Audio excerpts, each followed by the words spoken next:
नमस्कार, बंसल न्यूज देख रहे हैं आप। मैं हूं आपके साथ विजय कुमार पंड्या। आज हर अखबार, टेलीविजन और सोशल मीडिया पर अगर कोई बहस और मुद्दा दिख रहा है तो वो है प्रदेश में भारी बारिश के बाद बाढ़ जैसे हालात का। भारी बारिश से उपजे हालातों में सुधार के लिए ना तो सरकार सोई हुई है और ना ही प्रशासन, क्योंकि धार का जो मामला है उसे आप देखिए या फिर विदिशा की, क्योंकि बाढ़ का संकट या नर्मदापुरम में मां नर्मदा का बढ़ता जलस्तर, इन सारे मामलों में मुख्यमंत्री शिवराज सिंह चौहान ने तत्परता दिखाते हुए वीडियो कॉन्फ्रेंसिंग के जरिए अधिकारियों को निर्देश दिए हैं। यहां तक कि वे नर्मदापुरम के सेठानी घाट भी पहुंचे और मौके का जायजा लिया। बंसल न्यूज भी इन हालातों में जन सामान्य की मदद और बाढ़ के हालातों के हर अपडेट तक पहुंच रहा है, ग्राउंड जीरो पर पहुंच रहा है। विदिशा में ग्राउंड जीरो पर एग्जीक्यूटिव एडिटर मनोज सैनी ने मोर्चा संभाले रखा, तो हर जिले में संवाददाता पल पल की अपडेट आप तक पहुंचा रहे हैं। तो आज बहस घर में बात करेंगे बाढ़, बचाव और उसके बाद के हालातों की। और सबसे पहले हम आपको तस्वीरें दिखाते हैं कि आखिर बाढ़ के कैसे हालात हैं, प्रशासन कहां मौजूद है और कहां कहां बेहतर प्रयास किए जा रहे हैं।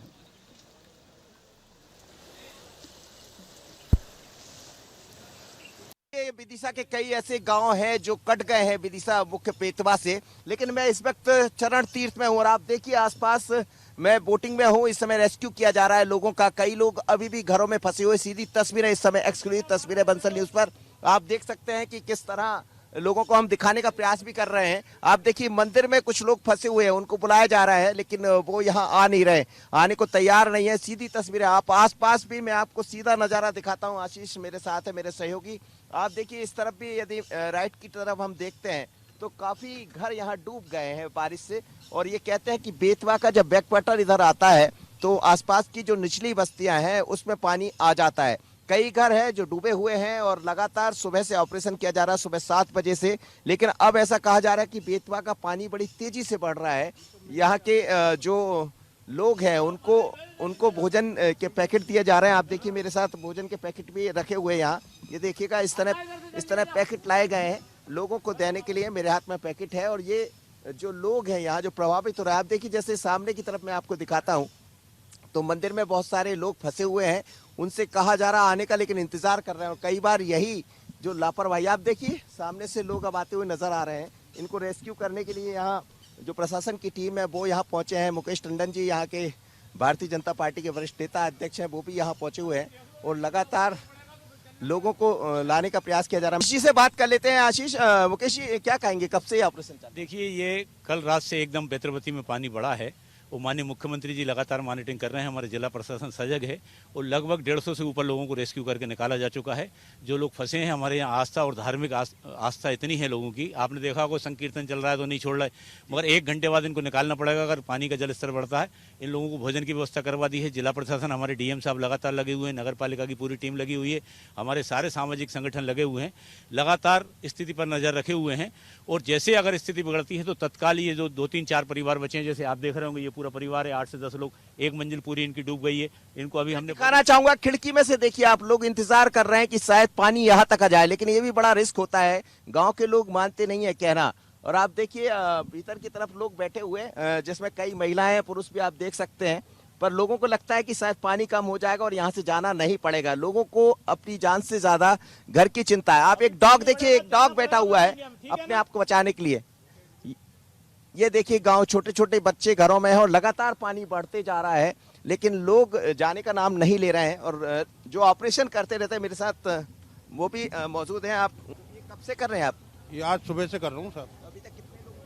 अभी तक 150-200 लोगों को लगभग कर दिया रेस्क्यू। ये पानी क्या हर साल ऐसे ही देखने में आता है या कभी कभी जब बहुत तेज इस बार बारिश हुई है उसका? इस क्षेत्र में तो लगभग मिनिमम हर साल ही बन जाती स्थिति है। कब तक चलेगा आपका ऑपरेशन? ऑपरेशन जब तक ये लोगों को खाना वितरण या जो भी नहीं काम होगा जब तक चलेगा साहब। तो आप देखिएगा सीधी तस्वीरें। इस वक्त काफी लोग हैं जो घरों में फंसे हुए हैं। एक तरफ नीचे की तरफ पानी है, भारी मात्रा में पूरा जल पानी भर गया यहाँ बेतवा का, ऐसा कह रहे हैं लोग। और दूसरी तरफ कई लोग, ये देखिए आप लोग किस तरह आ रहे हैं। और ये रस्सी से देखिए, पहले रस्सी दी जाती है और किस तरह रेस्क्यू ऑपरेशन किया जाता है। आप देखिए ये भोजन इनको दे दिया गया और खाना लेकर यहाँ पहुंचे हैं। और भी काफी लोग हैं। छोटे छोटे बाल बच्चे हैं, घर के रास्ते छोड़ के कैसे जाएंगे?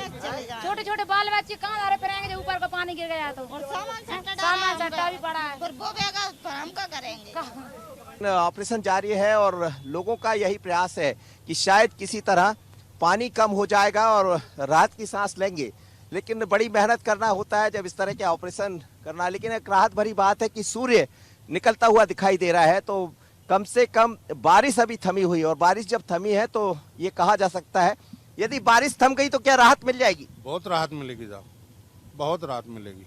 बारिश से ही उम्मीद है ज्यादा। हाँ, बारिश से ही है उम्मीद। और ज़्यादा अपडेट के लिए हम सीधे चलते हैं एग्जीक्यूटिव एडिटर मनोज सैनी के पास, क्योंकि वो पल पल की अपडेट हम तक पहुंचा रहे हैं। और मनोज, आज बहस गर्म है, बात बाढ़ और बचाव कार्यों पर। जी जी बिल्कुल विजय, बहस गर्म इसलिए भी है कि अभी हमने देखा कि धार का मसला सबके सामने है। मुख्यमंत्री ने जिस तरह से सजगता दिखाई, पूरी रात वो जागते रहे, और आज भी हम देख रहे हैं कि कई जगह से बाढ़ की खबरें आ रही, जैसा आप भी दिखा रहे थे। चाहे बात विदिशा नर्मदापुरम की करें, जहां पारना, नर्मदा और तवा तीनों ऐसे बड़े डैम है, यदि उनसे पानी छोड़ा जाता है तो स्थिति थोड़ी सी बिगड़ती है। उसी तरह के हाल विदिशा में है। मैं विदिशा के तट पर हूँ, एक बार ताजा तस्वीरें जरूर दर्शकों को दिखा दीजिए।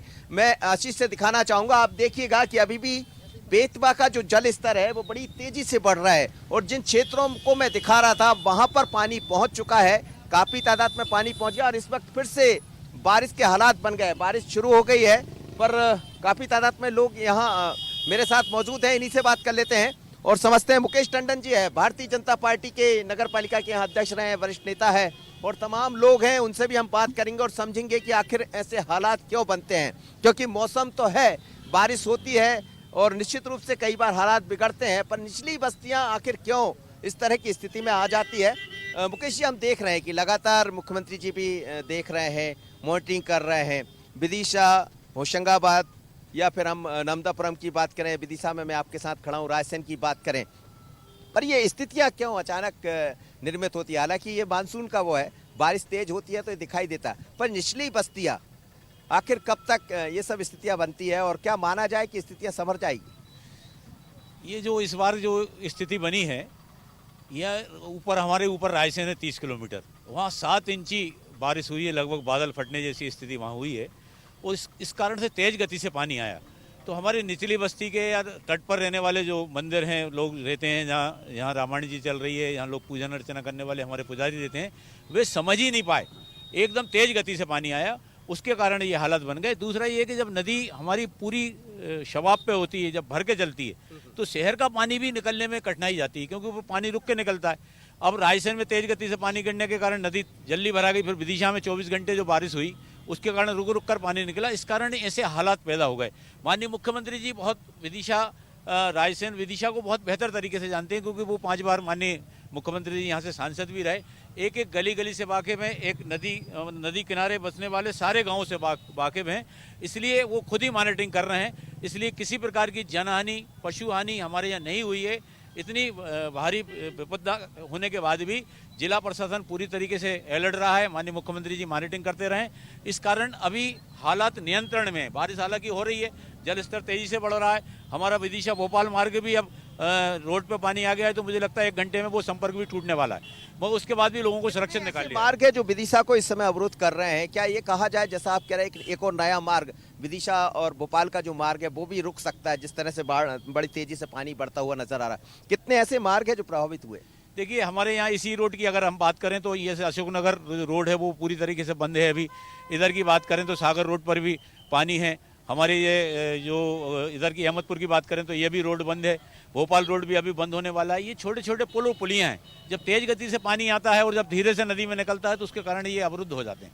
लेकिन हम देख रहे हैं एक तरफ कमलनाथ भी दौरा कर रहे हैं, आपने धार का मुद्दा अभी देखा, धार में जिस तरह के हालात दिखाई दिए, और सियासत भी गर्म हो रही है, कांग्रेस के अपने सवाल है, पर ये जो निचली बस्तियां होती है, मुद्दा इसलिए भी गर्म है कि इस समय गर्माहट ज़्यादा आ जाती है जब बारिश में निचली बस्तियों में पानी भरता है। जो परेशान होते हैं वो सवाल उठाते हैं, लेकिन होता क्यों? आप तो नगर पालिका में भी रहे हैं, तो कहाँ जाकर ऐसी स्थितियाँ बनती है जब हम इन सब चीज़ों को हमें सामना भी करना पड़ता है और फिर मदद के लिए सामने भी आना पड़ता है?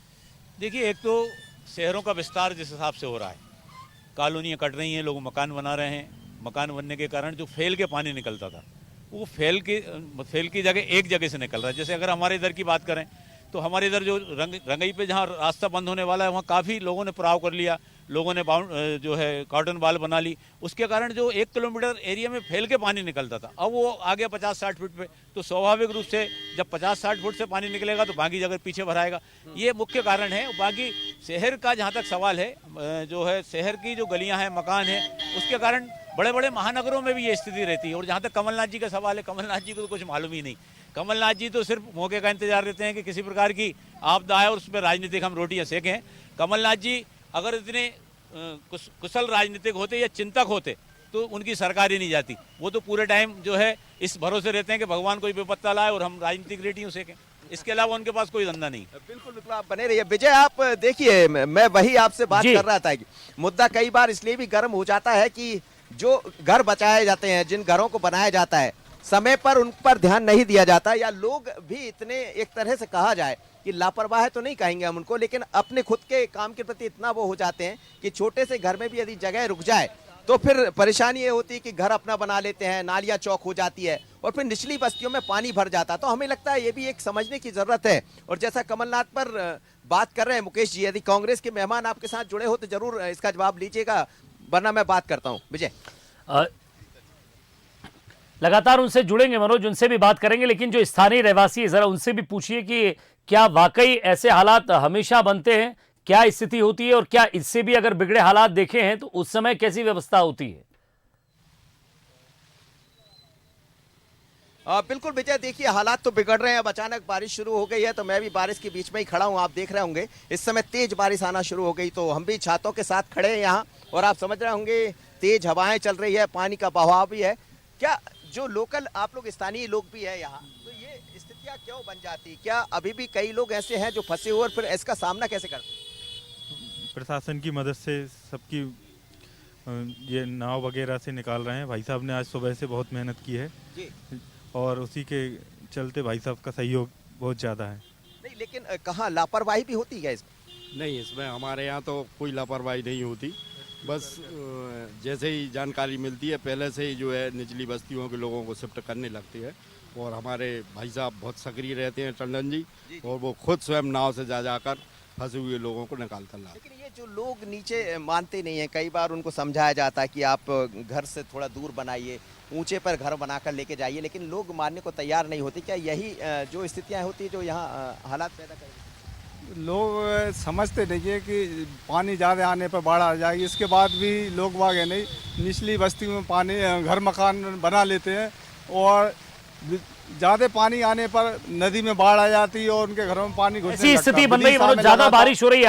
आप जरा कैमरे का और लोगों का भी जरा ध्यान रखिए, क्योंकि ये भी एक टेक्निकल चीज़ है। जरा से पानी में बड़ी मुश्किलात हो जाएगी आपको लोगों से बात करने में।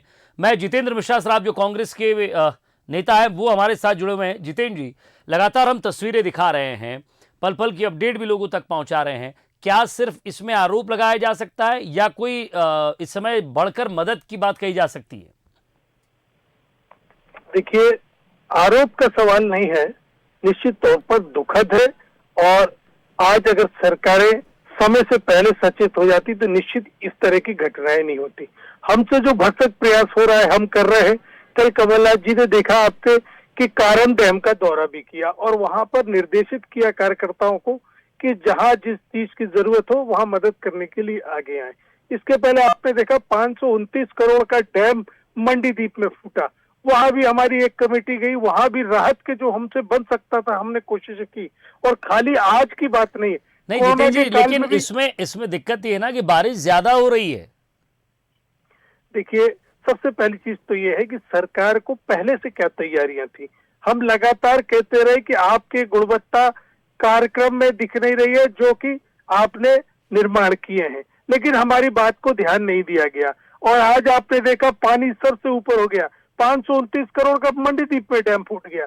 इसके अलावा कारम डैम को आपने देखा कि किस तरीके से 40 गांव प्रभावित हुए, हजारों लोग। अगर समय से पहले उसकी गुणवत्ता की जांच कर लेते तो ब्लैक लिस्टेड कंपनी को ठेका नहीं दिया जाना चाहिए था।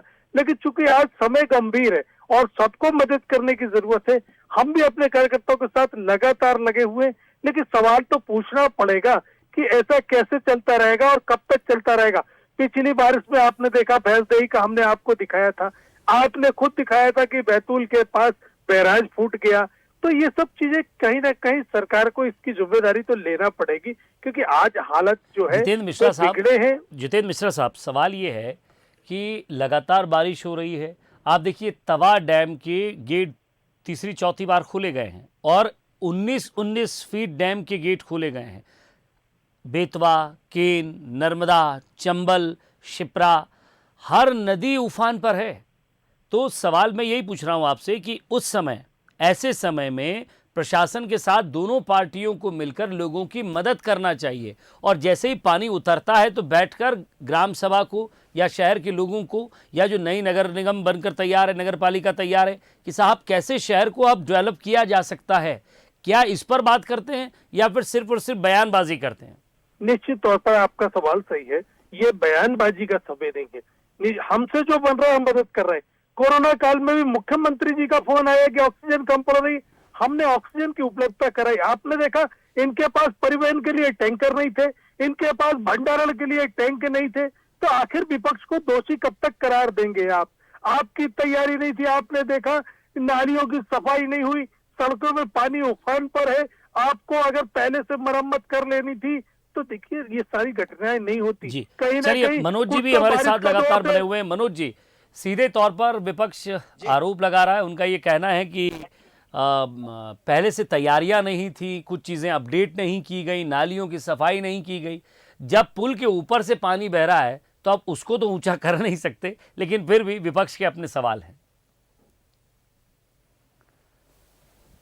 देखिए विजय, विपक्ष के अपने सवाल हो सकते हैं और मानसून और प्रकृति पर किसी का कोई वो नहीं होता। कई बार हम ऐसी घटना दुर्घटना देखते हैं जो बिना उसके सामने आ जाती। अभी मैं आपसे बात कर रहा था और अब गाड़ी में बैठ के बात करना पड़ रहा हूं क्योंकि अचानक बारिश आ गई।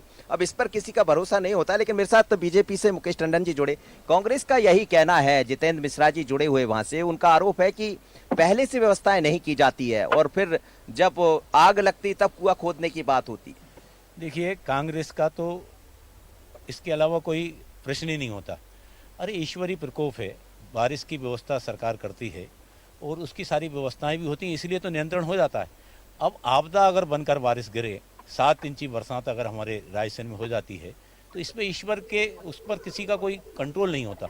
और जहाँ तक इस समय मानवीय दृष्टिकोण रहता है, इस समय लोगों की मदद करने का सवाल रहता है, इस समय लोगों की हमदर्दी जताने का सवाल रहता है। इसमें आरोप प्रत्यारोप लगाना, मुझे लगता है इसमें राजनीति कांग्रेस को भी नहीं करना चाहिए, क्योंकि ये मानवीय संकट है और ईश्वरीय प्रकोप है। राजनीति करना है तो विकास के मुद्दे पर करो, अन्य योजनाओं पर करो। जितेंद्र जी, मनोज जी मैं रुक रहा हूँ, जितेंद्र जी को भी जरा ले लेता हूँ, जब वो सीधे आपके माध्यम से सवाल पूछ ले। जितेंद्र जी वो कह रहे हैं, मुकेश टंडन साहब, कि ये ईश्वरीय प्रकोप है, इस पर किसी का बस नहीं चलता है।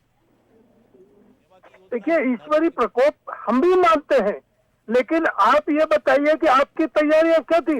राजधानी में सड़कों पर पानी भरा हुआ है, आपको सफाई नहीं करवाना थी क्या? आपके नगर निगम में बैठे लोग क्या कर रहे थे?